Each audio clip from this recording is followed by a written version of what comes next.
अगला टॉपिक हम लोग कर रहे हैं, बहुत सारे टॉपिक करते आ रहे हैं आप लोग। मोशन इन वो स्ट्रेट लाइन में बहुत सारे क्वेश्चन किया हम लोगों ने। अब अगला जो एक टॉपिक दे रखा वो है रिलेटिव मोशन का क्वेश्चन। तो पहले देखते हैं रिलेटिव मोशन और उसका क्या फॉर्मूला होता है, उसके बाद फिर क्वेश्चन करते हैं रिलेटिव मोशन।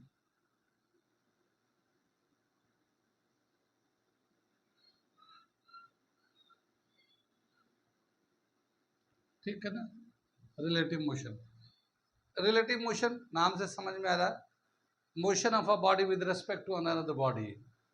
एक बॉडी का जो मोशन है दूसरे बॉडी के रेस्पेक्ट में क्या है, किधर है, उन दोनों को कंपेयर कराते हैं तो उसी को हम लोग रिलेटिव मोशन बोलते हैं। ठीक है। जैसे एक बॉडी जो है इधर की तरफ जा रहा है, मान लो इसका वेलोसिटी v, एक बॉडी है a, इसकी वेलोसिटी v a है, और दूसरी बॉडी जो है इधर की तरफ जा रहा है, ये दूसरी बॉडी b है, इसकी वेलोसिटी v b है। ठीक है। तो इन दोनों का रिलेटिव मोशन कितना होगा?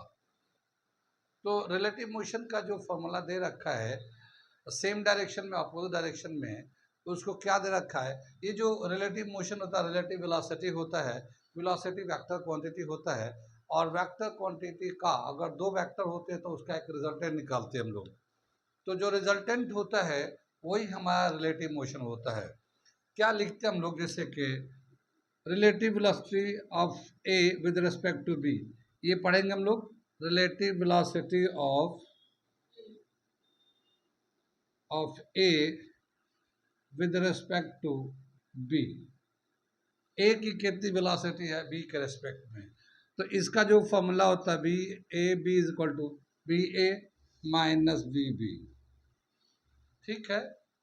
अगर हमें relative velocity of B with respect to A लेना है, बी बी ए, तो क्या होगा relative velocity of B with respect to A, तो velocity of B minus velocity of A, इस तरह से लिखते हैं हम लोग।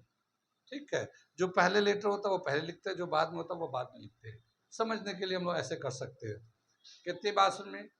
अब ये है एक साइन कन्वेंशन कि अगर सेम डायरेक्शन में दोनों बॉडी मूव करेगा तो फिर क्या रिलेशन होगा, और अपोजिट डायरेक्शन में मूव करेगा तो उन दोनों का क्या रिलेशन होगा।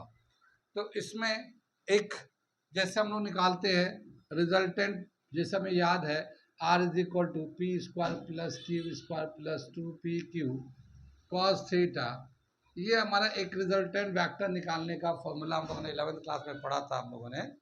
ये पी एंड क्यू दो वेक्टर है और कॉस थीटा, थीटा उनके बीच का एंगल है, तो ये मैग्नीट्यूड लेते हैं और ये रिजल्टेंट का मैग्नीट्यूड निकल के आता है। ये जैसे दो वेक्टर होता है, दो वेक्टर का रिजल्टेंट वेक्टर निकालते हैं तो क्या होता है, आर रिजल्टेंट वेक्टर होता है P square plus Q square minus 2pq cos theta होता है।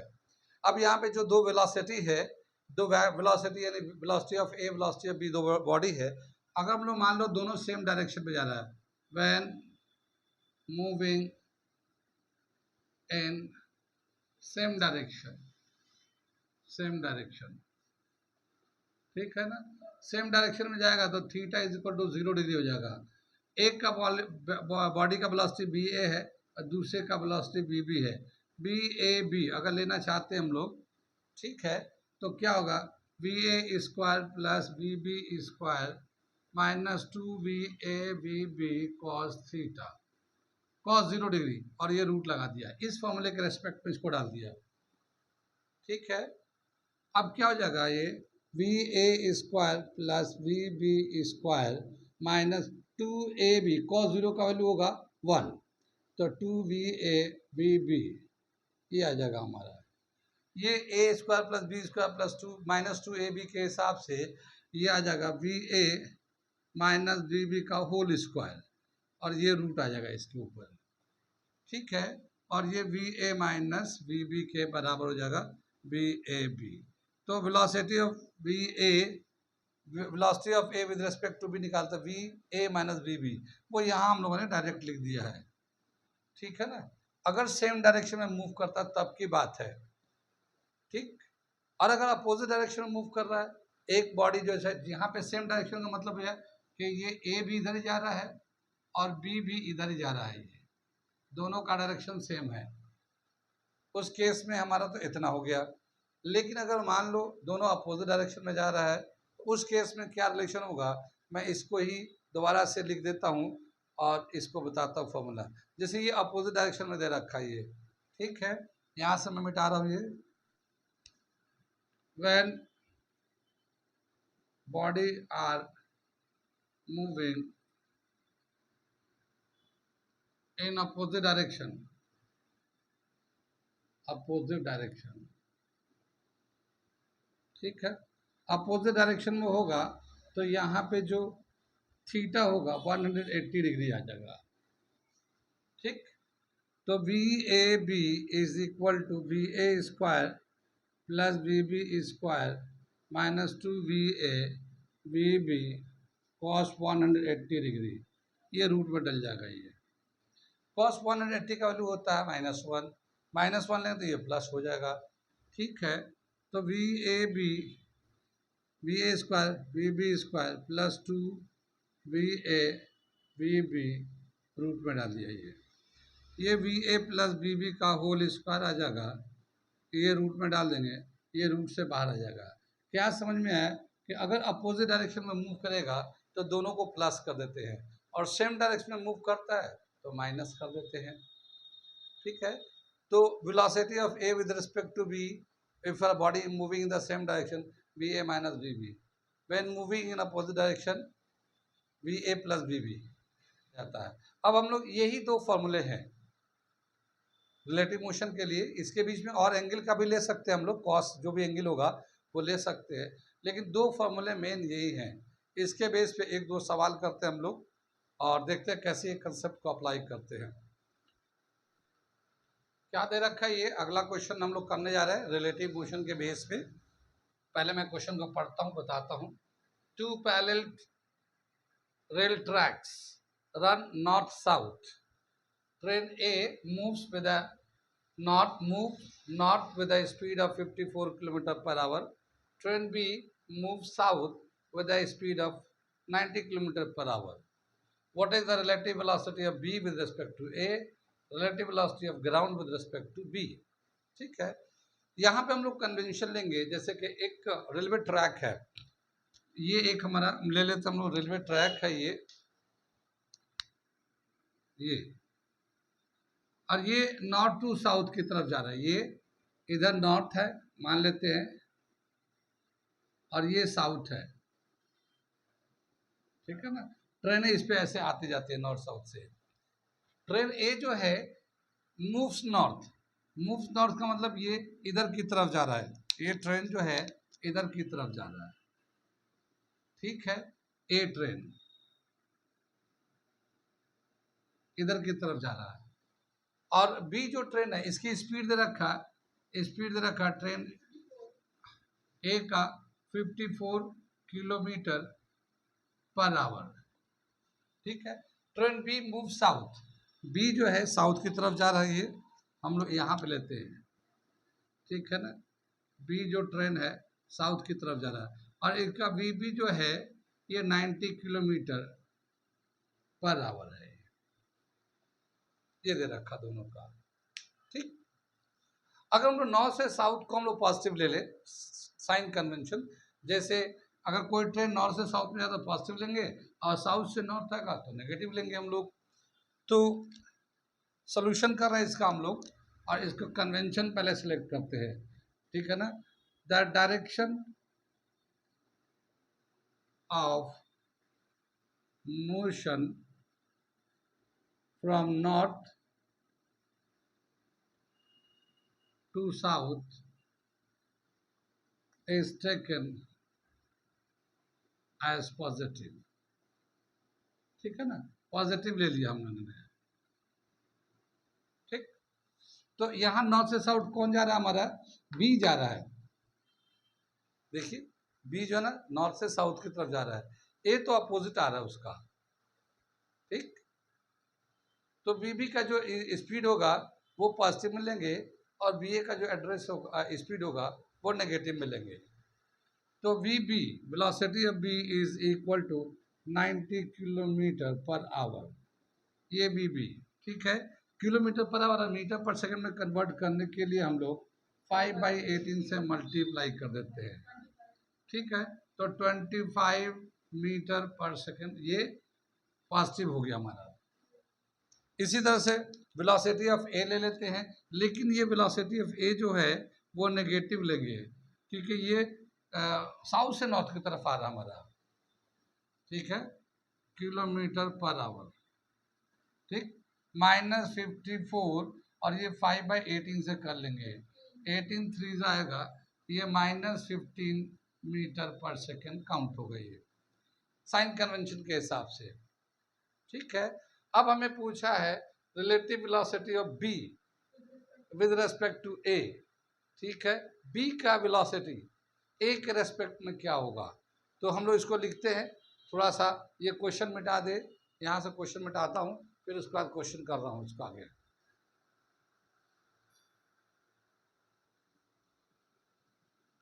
यहाँ हम लोग चलते हैं relative velocity of B with respect to A, तो बी बी ए ऐसे दिखाएंगे, B B minus B A, ठीक है ना, लेकिन साइन कन्वेंशन के हिसाब से देखेंगे तो बी बी जो है हमारा पॉजिटिव है, ये 25 है, तो यहाँ पे हम ले लेते हैं 25 मीटर पर सेकेंड, और ये माइनस है, ये जो है लेकिन माइनस में है, ठीक है, तो ये -15 लेंगे, कितनी भाषा में, तो ये हो जाएगा 25 + 15, ये आ जाएगा 40 मीटर पर सेकेंड, ठीक है। तो बी का जो वेलोसिटी होगा विद रिस्पेक्ट टू ए वो 40 metre per second positive direction में, ठीक है, क्योंकि जो बी जा रहा है उसको लगेगा, जैसे बी ट्रेन में जो लोग बैठे होंगे वो इधर की तरफ जा रहे होंगे, ए में इधर जा रहे होंगे, उल्टे डायरेक्शन जा रहे होंगे, तो 1 सेकेंड में 40 मीटर का गैप आता हुआ है, ठीक है ना, क्योंकि वो 25 इधर जाता होगा, वो 15 इधर जाता होगा, तो 40 मिनट का 40 मीटर का गैप आता होगा, तो ये हो गया B relative velocity of B with respect to A. अब अगला दे रखा relative velocity of ground with respect to B, ठीक है, तो सेकेंड पार्ट कर रहे हैं हम लोग, relative velocity of ground with respect to B, तो B G minus B B, ठीक है, लेकिन ग्राउंड की जो वेलोसिटी होगी वो जीरो होगी, ग्राउंड तो चलता नहीं है, ग्राउंड तो रुका ही रहता है, तो वेलोसिटी ऑफ ग्राउंड जो है जीरो होगा ये, और ये माइनस, और ये बी का वेलोसिटी कितना है 25 मीटर पर सेकेंड, लेकिन ये पॉजिटिव में आएगा क्योंकि साइन कन्वेंशन के हिसाब से ये पॉजिटिव में आएगा, तो ये क्या आ जाएगा, ये -25 मीटर पर सेकेंड। क्या मतलब हुआ कि जैसे हम लोग ट्रेन बी में बैठे हैं और नीचे जमीन को देखेंगे तो जमीन जो है ना पीछे जाते हुए दिखेगा, ठीक है, कितना स्पीड से जाते हुए दिखेगा, जितना ट्रेन की स्पीड है उसके अपोजिट डायरेक्शन में, तो ट्रेन की स्पीड तो 25 मीटर पर सेकेंड है, ये सामने की तरफ जा रहा है, लेकिन ग्राउंड जो है ना पीछे की तरफ जा रहा होगा, माइनस में आ गया, माइनस का मतलब उसके अपोजिट डायरेक्शन में जा रहा होगा, तो ग्राउंड की speed relative velocity of ground with respect to B, ये -25, यानी कि ग्राउंड जो है ना मूव तो नहीं करता है, लेकिन रिलेटिव अगर देखेंगे तो ट्रेन बी के रेस्पेक्ट में पीछे जाते हुए दिखेगा जमीन। आमतौर पे देखा हुआ हम लोगों ने ट्रेनों में बैठते हैं तो ऐसे लगता है कि ये दरख्त पीछे गया, ये मकान पीछे चला गया, ये कोई चीज़ आया फिर पीछे चला गया, तो हमारे मोशन के अगेंस्ट यानी पीछे की तरफ मूव करता है, ठीक है। ये एक क्वेश्चन किया हम लोगों ने रिलेटिव वेलोसिटी से, एक क्वेश्चन और करते हैं, देखते हैं रिलेटिव वेलोसिटी से।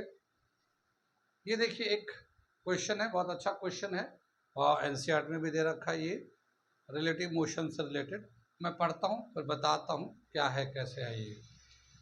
On A 2-lane road, car A is traveling with a speed of 36 km/h.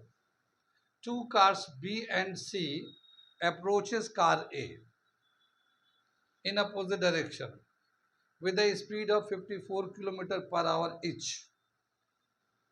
At a certain instant, when the distance AB is equal to AC, both being 1 kilometer, comma, B decided to overtake A before C does. What minimum acceleration of car B is required to avoid an accident? क्या मतलब हुआ कि car ए जो है 36 kilometre के speed से चला जा रहा है, दो कार बी एंड सी दोनों एक दूसरे के अपोजिट चले आ रहे हैं, स्पीड है दोनों का 54 km/h। जब दोनों का स्पीड 1 किलोमीटर था, बी का स्पीड ए से 1 किलोमीटर है और सी का स्पीड भी ए से 1 किलोमीटर है, तो उस वक्त बी ने डिसाइड किया कि मैं पहले ए को क्रॉस करूं, सी से पहले मैं क्रॉस करूं, तो वो अपने कार को एक्सेलरेट करेगा। तो कितना एक्सेलरेशन चाहिए कि वो एक्सीडेंट ना हो, बी सी से पहले निकल जाए ए को क्रॉस करके।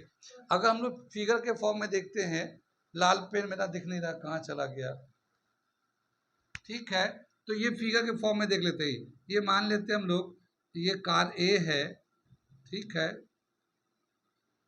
ये ए कार है और ये इधर की तरफ चला जा रहा है, ठीक है, लेफ्ट टू राइट जा रहा है, ये ए कार है ये, ठीक। बी कार जो है ना यहाँ पे है, मान लो एक बी कार है, वो 1 किलोमीटर के दूरी पे है यहाँ से, ये कार बी है, ठीक है, बी कार है ये, और इसकी स्पीड इधर है, और यहाँ से 1 किलोमीटर के डिस्टेंस पे सी कार है,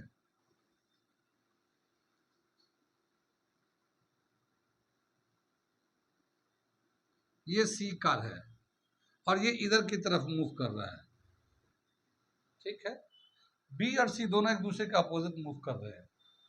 यहाँ से यहाँ तक का भी डिस्टेंस 1 किलोमीटर है, और यहाँ से यहाँ तक का भी डिस्टेंस 1 किलोमीटर है।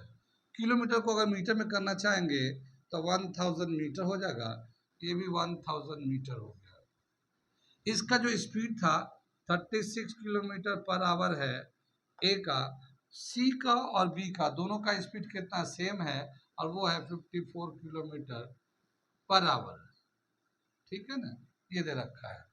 जब ये जा रहा था उधर से वो आ रहा था, तो 2 लेन है, 2 लेन का मतलब क्या हुआ कि ऐसे एक रास्ता आने का, उधर से ये जाने का है, तो ये ए जा रहा है, उसके पीछे पीछे बी जा रहा है, उधर से सी इधर से आ रहा है, तो सी अपने लेन से चला जाएगा ऐसे।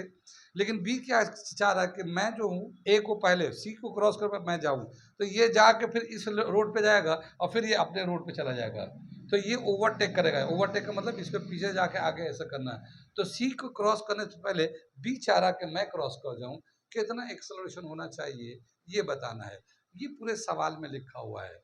अब हम लोगों ने फिगर तो यहाँ बना दिया, फिगर में सारी बातें लिख दी। अब ये अगर सवाल को मैं मिटा दूं तो कोई ज़रूरी नहीं है कि सवाल में कोई पॉइंट, सब सारे पॉइंट्स हमने यहाँ पे मेंशन कर दिया है। आगे चले हम लोग, तो हम क्वेश्चन को मिटा दे रहे हैं, इसके बाद मैं सोल्यूशन करता हूँ। ये हमने क्वेश्चन मिटा दिया, अब मैं इसको करने जा रहा हूँ। सबसे पहले इनका वेलोसिटी लिखता हूँ। तो क्या लिखा है, वेलोसिटी ऑफ ए जो दे रखा है वो है 36 किलोमीटर पर आवर।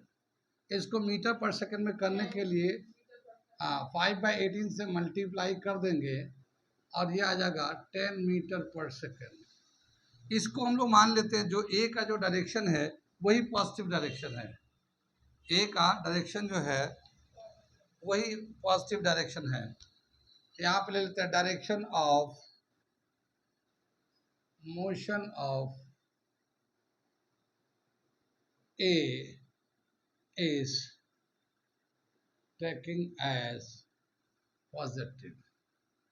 तो ये हम लोगों ने पॉजिटिव ले लिया, ए जिधर जा रहा है वही डायरेक्शन पॉजिटिव ले लिया। अब देखिए बी का स्पीड जिधर ए जा रहा है वही डायरेक्शन बी का भी है, तो बी का भी स्पीड पॉजिटिव रहेगा। Velocity of B is equal to 54 kilometre per our.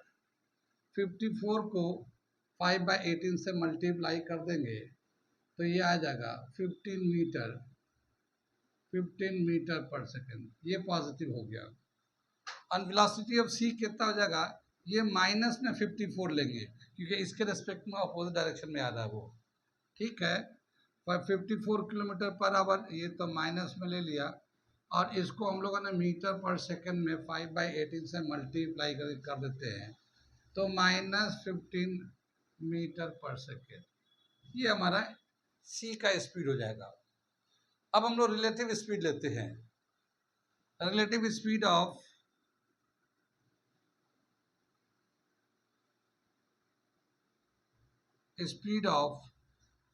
C with respect to A, ठीक है ना। सी का स्पीड क्या होगा ए के रेस्पेक्ट में, तो velocity of C with respect to A V C minus V A, ठीक है। BC का वैल्यू कितना है -15 और A का वैल्यू वेलोसिटी कितना है +10 है ना, A का वेलोसिटी +10 है, तो ये 10 मीटर पर सेकंड, हम लोग माइनस ही रहेगा वो 10 आ जाएगा, तो -25 मीटर पर सेकंड। ठीक है, ऐसे लेगा velocity of B with respect to A, तो velocity of B minus velocity of A, ऐसे ही तो लेंगे। वेलोसिटी ऑफ बी कितना है हमारा 15 है प्लस में, देखिए वेलोसिटी ऑफ बी 15 है प्लस में, फिर माइनस वेलोसिटी ऑफ ए कितना है 10 है। ठीक है, तो ये 5 मीटर पर सेकेंड ये हमारा पॉजिटिव में आएगा, तो दोनों का रिलेटिव वेलोसिटी निकाल दिया। अब देखिए सी को ए तक आने में कितना टाइम लगेगा, तो सी का रिलेटिव स्पीड जो ना 25 मीटर पर सेकेंड है, रिलेटिव स्पीड, डायरेक्शन माइनस में है इसके रेस्पेक्ट में, क्योंकि ए इधर जा रहा है तो सी उधर से आ रहा है, तो वो साइन माइनस में आ रहा है, लेकिन इसका मैग्नीट्यूड कितना है 25 मीटर पर सेकेंड, और डिस्टेंस कितना है 1 किलोमीटर 1000 मीटर। यूनिफॉर्म स्पीड से आएगा तो इसको सी को सी ए को अगर क्रॉस करना चाहे तो कितना टाइम लगेगा, तो डिस्टेंस को टाइम से डिवाइड कर देते हैं, तो टाइम टेकन मैं यहाँ से लिखता हूँ, यहाँ पे time taken by C to cross A is equal to distance upon speed,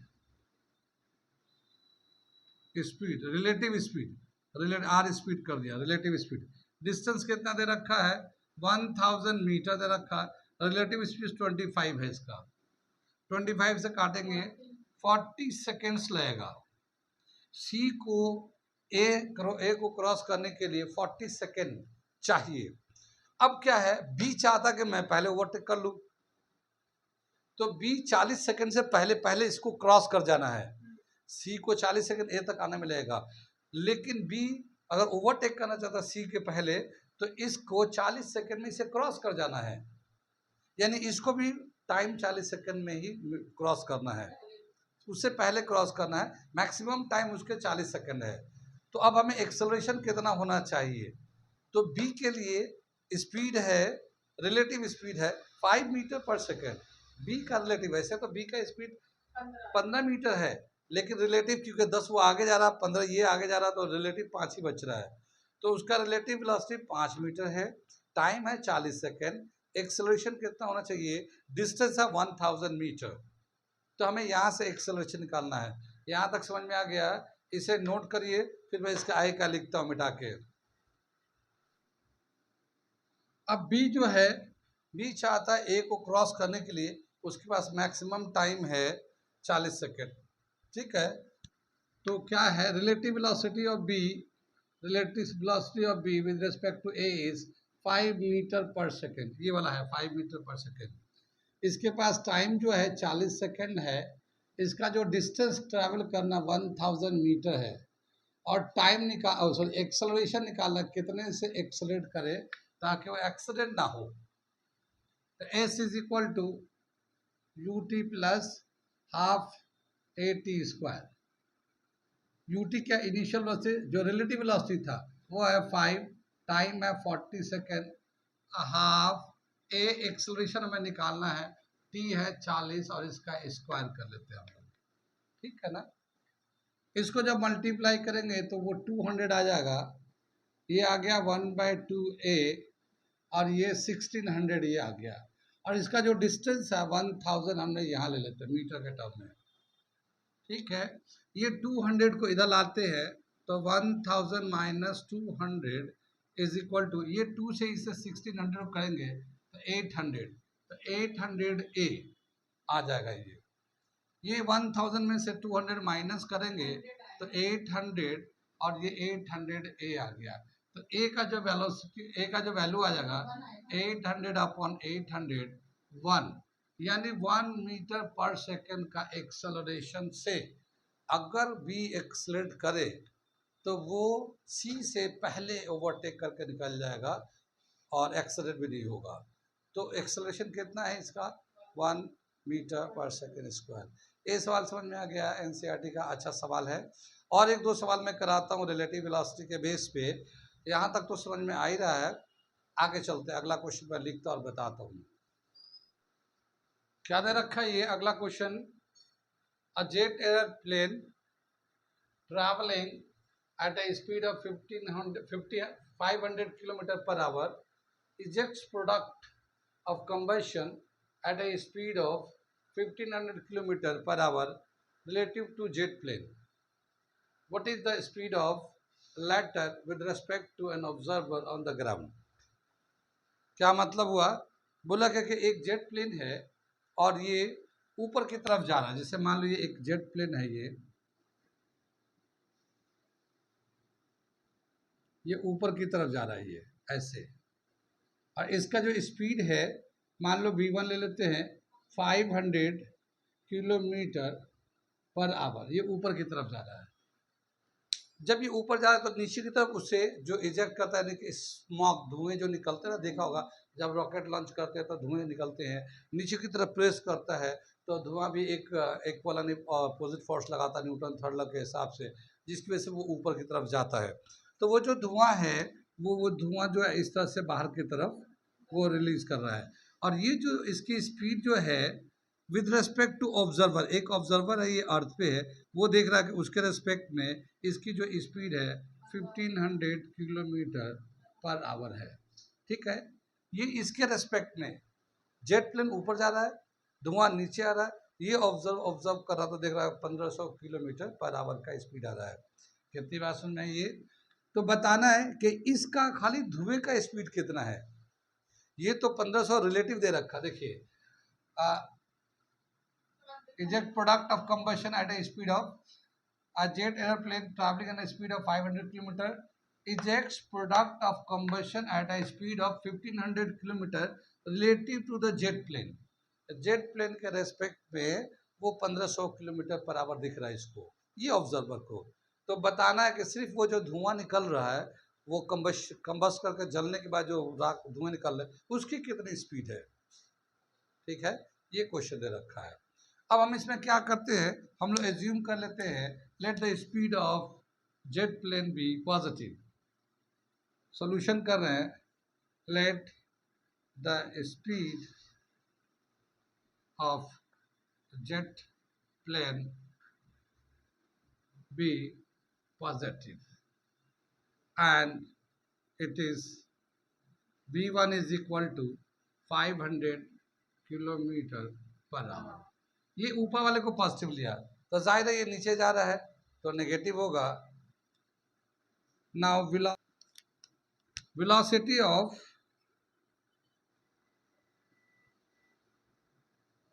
the product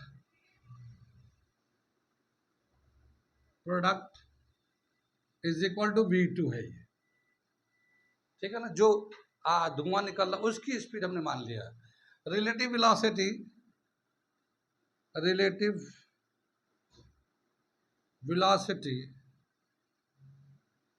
of product with respect to jet plane is equal to कितना है, -1500 किलोमीटर पर आवर। ये रिलेटिव वेलोसिटी है, 1500 रिलेटिव वेलोसिटी है, sign के हिसाब से minus में ले लिया क्योंकि वो नीचे जा रहा है। अब क्या दे रखा है, now v2 minus v1 is equal to -1500। ठीक है ना, ये प्रोडक्ट का वेलोसिटी है, ये जेट प्लेन का वेलोसिटी है। Velocity of product with respect to jet plane, ये हम लोग ऐसे लिख सकते हैं v21 velocity of product with respect to jet plane v2 minus v1, ठीक है ना, इज इक्वल टू -15 दे रखा है, -1500 किलोमीटर पर आवर, यानी कि ये उसका दे रखा है। यहाँ से अगर हमने v2 खाली ये प्रोडक्ट का निकालना चाहते थे इसको उधर ले जाएंगे तो v2 is equal to v1 माइनस 1500 किलोमीटर पर आवर। ठीक है, v1 का वैल्यू कितना दे रखा, 500, तो अगर हम लोग इसको वैल्यू डाल देते हैं तो यहाँ आ जाएगा v2 is equal to 500 minus 1500 minus 1000 kilometre per hour. v2 मतलब जो प्रोडक्ट है या जो राख या धुआं निकल रहा है उसकी स्पीड है 1000 किलोमीटर पर आवर। लेकिन नेगेटिव साइन का मतलब ये है कि जेट प्लेन के रेस्पेक्ट में वो अपोजिट डायरेक्शन में मूव कर रहा है। जेट प्लेन का डायरेक्शन में पॉजिटिव लिया है और उसके जो प्रोडक्ट है उसको नेगेटिव लिया है। कितनी बात समझ में आई? ये दे रखा है, कैसा लग रहा है? जैसा भी लग रहा है अच्छा लग रहा होगा। जाहिर है आपको थोड़े थोड़े करके ही सब सीखेंगे और समझेंगे। तो अगर चाहते हैं कि हम लोग थोड़े थोड़े करके सीखते और समझते रहे फिजिक्स को, तो मेरे चैनल को सब्सक्राइब कर ले। ठीक है, आगे चल के बहुत फ़ायदा करेगा ये। ठीक है।